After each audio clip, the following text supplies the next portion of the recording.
Hey, it's David Gordon from TheaterMania. It is Wednesday, May 27th, and I'm here with Bess Wohl, a terrific playwright. She had Grand Horizons on Broadway just a few short months ago. Writer of Smallmouth Sounds, Make Believe, Continuity, Pretty Filthy, which is a delightful musical about the porn industry that everybody should go listen to the album for. How are you? I mean, The loaded question. I know. How do you answer that question right now? Yeah. Because it's such a roller coaster. I feel like every day there's incredible highs and like really low lows, and I'm just on the ride and trying to remember that everything is temporary, and I'm here. So that's good. You were coming off a huge ride of the year between Continuity, Make Believe. I blanked on that one. Make Believe and Grand Horizons. Like all pretty much sequentially in like 2 months or 3 months apart from each other. What was that like for you as a writer? Yeah, that was a crazy year, and I don't expect to have that kind of a year again. It just was sort of the way that things piled up. I had written those plays, some of them years apart, but because of actually other people's schedules, that was sort of when everything could be programmed. So it's a really weird sensation for a playwright because you don't expect to be on that back to back production schedule. That's more of a director's schedule, Yeah.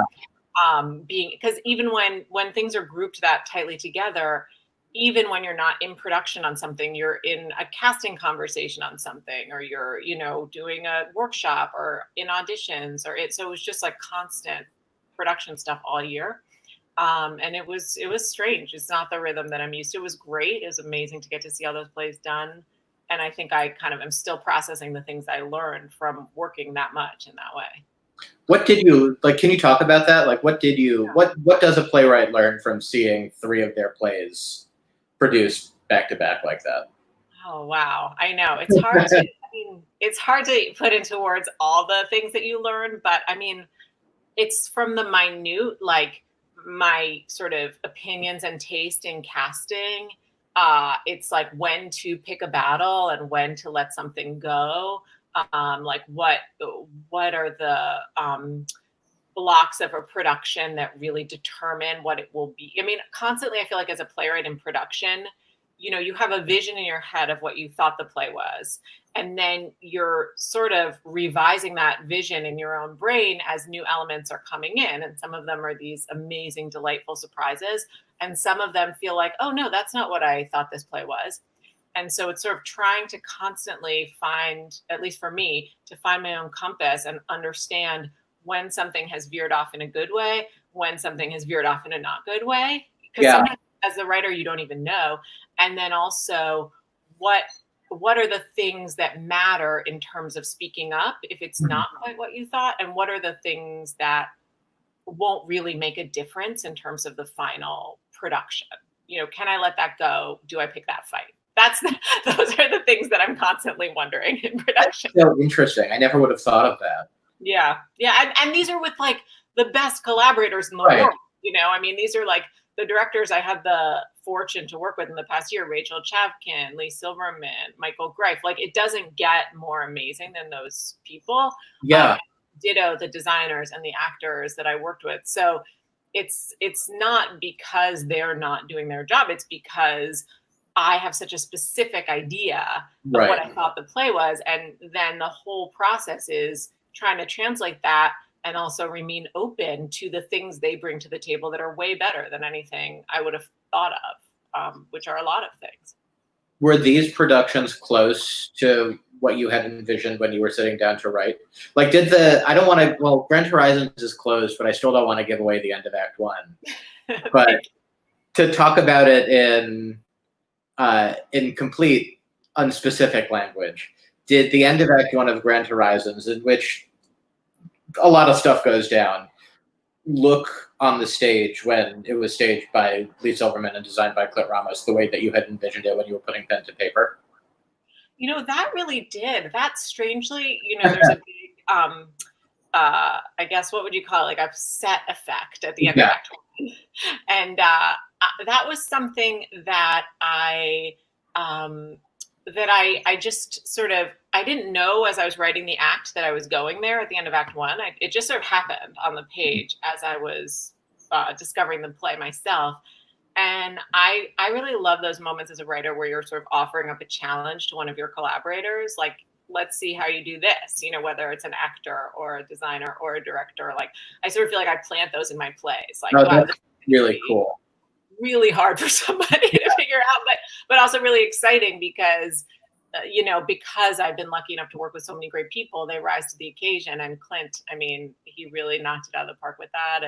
And I was just so pleased every time. I'm only sad that I didn't get, we wanted to get the audience reaction on camera, just see people, because people really jolted when that happened. Yeah. It was really just like a fun thing to do. And one thing I've learned as a writer is actually the harder you make everyone else's job, the more exciting it is for everybody.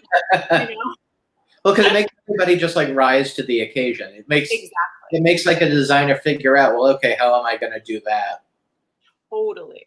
And then they get the glory when they do it. And it's like, oh my God, that person's a genius. That's exactly it. You give people an opportunity to do something really cool.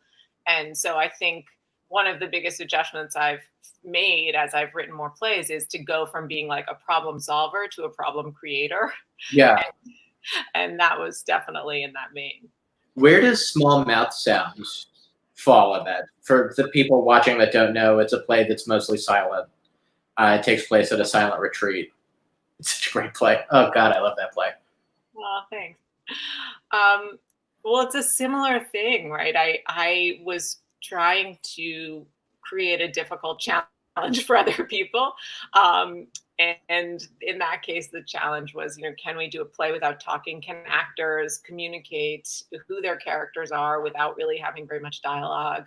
Some of them, really, one of them doesn't speak until the very final moments of the play at all. But I think you get a very clear impression of who this guy is through his behavior. I think I was really interested in behavior and in miscommunication and in what happens to people when the sort of, I think of language as a smokescreen a lot of the time. Like a lot of my characters, even in my plays with talking, don't mean what they're saying, or they're talking just to fill silence. There's not content really in their words, and they definitely often have not processed or understood what they're going to say before they say it.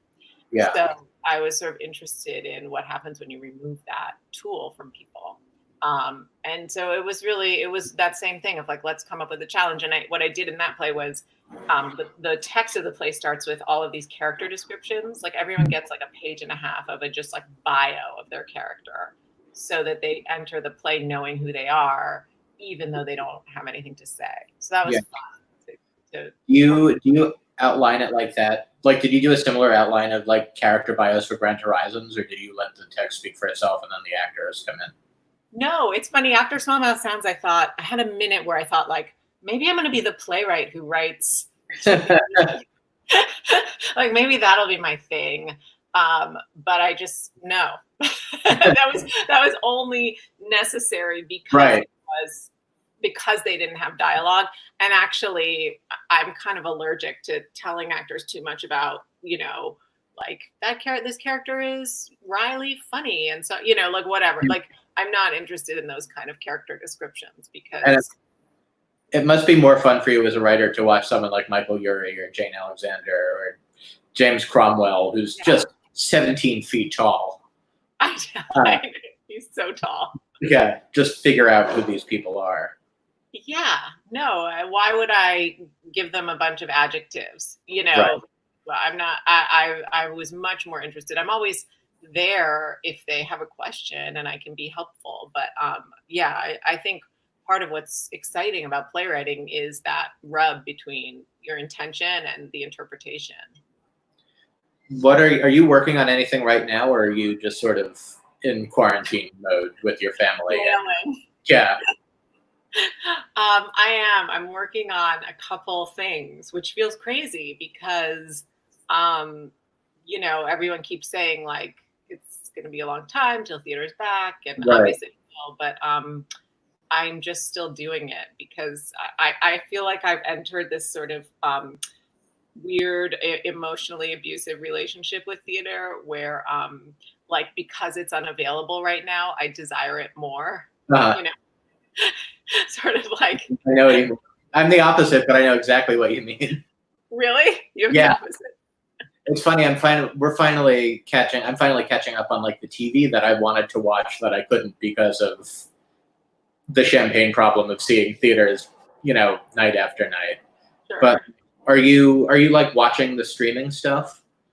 I'm watching some streaming stuff that I missed, which is really great because I have small kids, as you know, so there's a lot of theater that I missed going to at different points. Yeah. So it's great to get to see like Pipeline and to get to see Schoolgirls and to get to see, all these different plays that for whatever reason I just didn't get to see the first time they were done. So that's been really exciting. And then I've been working on, I'm trying to use this time as an opportunity to work a little bit differently. Like I have one idea for a play that's a solo play. And I started doing this thing where I'm writing little chunks of it. And then I email them to this actor who I love, who is fantastic. And then he puts the material on, iPhone, and then he emails it back to me. So like, that's a really cool way of working. It's really cool. It's like a very attenuated workshop over the internet. Yeah. And it's also cool because I just give him a little chunk of text with no comment, and he just interprets it however he interprets it with no interference. And so it's kind of great to just see his totally raw interpretation of what this is to him, and experience what I've done that way. It's been an interesting way to work. So I've been doing that, and also researching for another play that I'm working on. So yeah, I'm still going. I bet that's really helpful for you as a writer, particularly working on a solo show.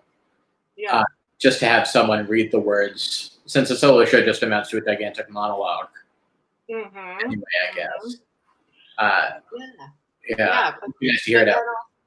Yeah, sometimes he does things that I'm like, oh, I would never have thought of this that way. Like he'll read the words, but then film himself doing something else while the words are happening. He's like messing around with it in all these cool ways. So yeah, it's really been fun and useful. And I'm also, I think because we have this sort of open-ended, unknown time that we're in right now, it's allowing me to sort of make things without any idea of where I'm going or what they are. Yeah.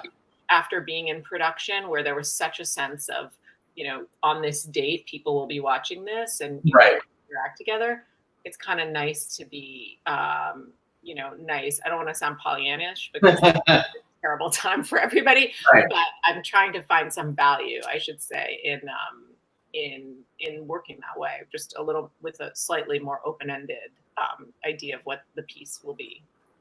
Did you have any productions canceled? Grand Horizons closed like right before things went to hell, basically. Yeah. So that got in under the wire. Yeah, look, with Grand Horizons, we were incredibly lucky because it closed about a week before the shutdown. And I actually can't believe that we were able to have our full run and have our closing sort of preserved as this really amazing experience. And it was just like a huge stroke of luck. So I was really grateful for that. But yeah, I mean, I was supposed to have a production at Steppenwolf next season.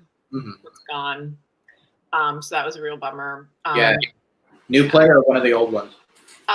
It's an old play. It's called Barcelona. I love Barcelona.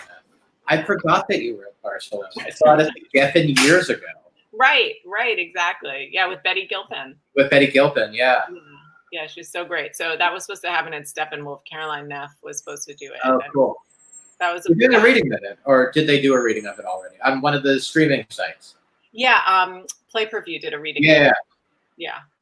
So, but I mean, again, like because I had this year, I think I've been spared. Other than that, and a bunch of workshops and stuff like that. I in a way, I've been very lucky because I had just been through a bunch of productions, so I didn't have, I was going into a writing time anyway. Yeah. Barcelona. That play is, I love that play. I really like that play. Thank you. Well, hopefully somebody somewhere will do it again Yeah. at some point. Betty was perfect. I would imagine Caroline was perfect too. Caroline was amazing when we did it on Zoom. I think that was what made it like even more painful to have it canceled, because we did this Zoom reading at pay-per-view, and it was her and Alfredo Narciso. Great actor. Oh my God, he's such a beautiful actor. And of course, we didn't rehearse at all. You know, it was just read this into your. I mean, they were acting with their computers, which is like crazy. What was that like for you? Like, what was it like for you to watch your play that way? I would imagine that's like the first play that of your own that you've watched in this manner. Yeah, it's annoying and liberating at the same time. The annoying part is, like, of course you want to be there in the room with them and feel, you know, there's so much that you can't feel and access. But I will say, again, I'm trying to find silver linings in this time. I would say that there was something that was interesting. You know, I had my camera off, so obviously they couldn't see me. And there was something interesting about just watching the work and hearing the work without being responsible for performing a reaction in any way. That I found interesting and in a way liberating, because I find that as the playwright, like, you know, especially in a workshop where it's such an intimate environment, you want to be supportive and you're sort of like acting along with them sometimes. And I'm able, I think, to hear the play in a very clear way. And of course thought like, oh, these are all the 10 million things I want to do to it for Steppenwolf. And right. You know, I'll do it for the next production. For the next one. Hopefully. Do you go see productions of your plays that are not like the official, like do you see, like, I don't know if you've had any like school or college, or like not necessarily professional, I'm talking about? Yeah, I haven't gone to a lot because, again, I've been having small children for a few years.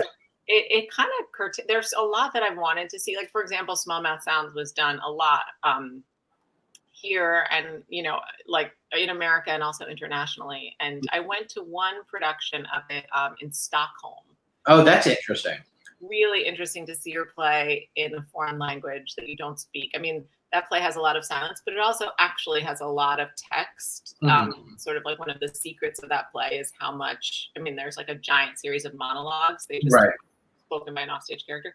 So it's really interesting to see my play in Swedish and see the cultural differences and how they adjusted it. And then I've seen, like, sometimes I've come across, you know, little student videos of like someone will do a monologue that they'll upload, or a class will do some scenes from one of my plays and I'll get to see it online or something. It's really fun. What is it like for you to know that these plays are like living and breathing in the world? Like, is that the coolest thing and most terrifying thing ever?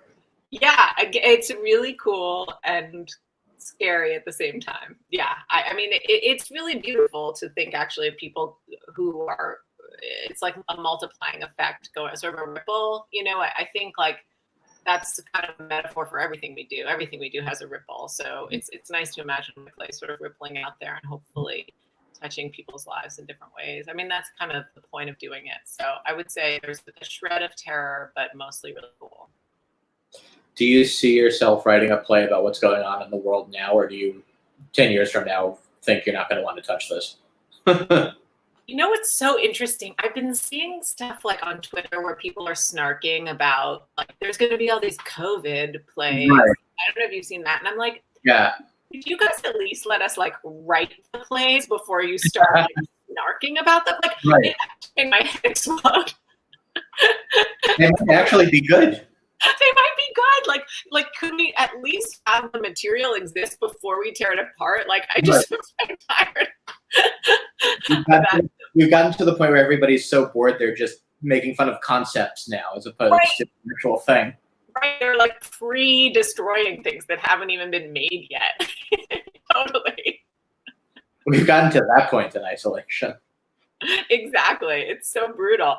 I don't know. I mean, I think I think this moment will exist in everybody's work in a way, because we all lived through it, and everything we lived through exists in our work. And I think we'll find resonance in different, moments that we didn't expect. But I don't have plans to like write a specific thing about this. Yeah. Bess, thank you for your time. Thank you so much. It's so So lovely to appreciate it. You too. It's nice to see you. Thank you. Have a good one. And thanks everybody for watching. See you tomorrow. Thanks, David. Bye.